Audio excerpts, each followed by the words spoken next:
Simon crouched near the ice-frosted rock, knife in hand, lips chapped with cold, feet scabbed and calloused in his worn boots, and watched with hungry eyes as the hare approached. It was a gangly white thing, not yet fully grown, and Simon knew that it would be more fur than decent meat. But he also knew that he was hungry and would devour anything he could kill. He knew little else besides that. The hare paused, close enough that Simon could see its whiskers twitch. It stared with dumb fear at the world, waiting for death to come.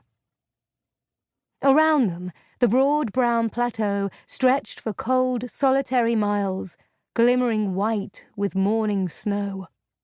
Flakes drifted silently from a thick grey sky. Soon, the real snows would come. Simon knew it. The hare knew it. Only one of them would survive to see it happen. The hare crept closer. It had caught the scent of a hunter, its pale nose quivering, but could not find him.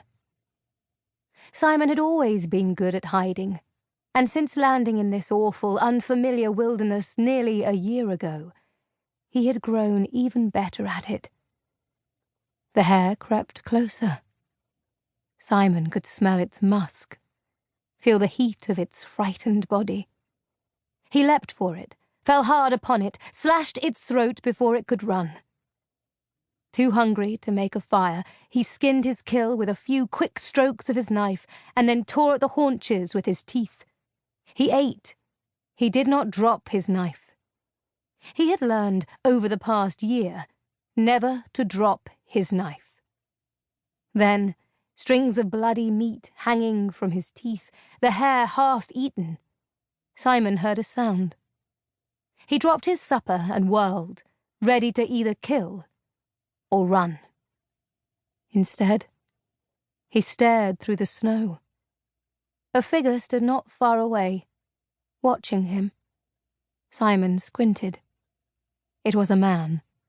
He wore a long black coat trimmed with fur.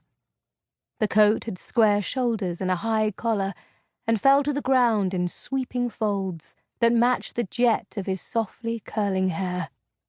He cut a beautiful figure there, sharp and clean against the wintry brown vastness of the plains Simon now knew as home. Behind him, the world hushed. He could no longer hear the distant crack of shifting ice or the harsh mountain wind. He could hear nothing but the wild beat of his own heart and the footsteps of the man coming toward him. For Simon knew this man. He had once feared him, even hated him. But so much time had passed since those last terrifying moments in Arme de la Terre that even the sight of an enemy was welcome. The man placed a gloved hand on Simon's bowed head. A soft cry of longing burst from Simon's lips. Groping blindly upward, he found the man's hand and grasped it desperately with one of his own. "It's you," he whispered. He was no longer alone. An animal ecstasy overcame him. He let out a harsh, croaking laugh. "It's me," said the angel named Corien. He knelt and looked closely at Simon. Simon stiffened, his other hand tightening on his knife, black eyes, lightless and endless. He had never seen such a thing. He bared his teeth, poised on the balls of his feet. But Corien only smiled.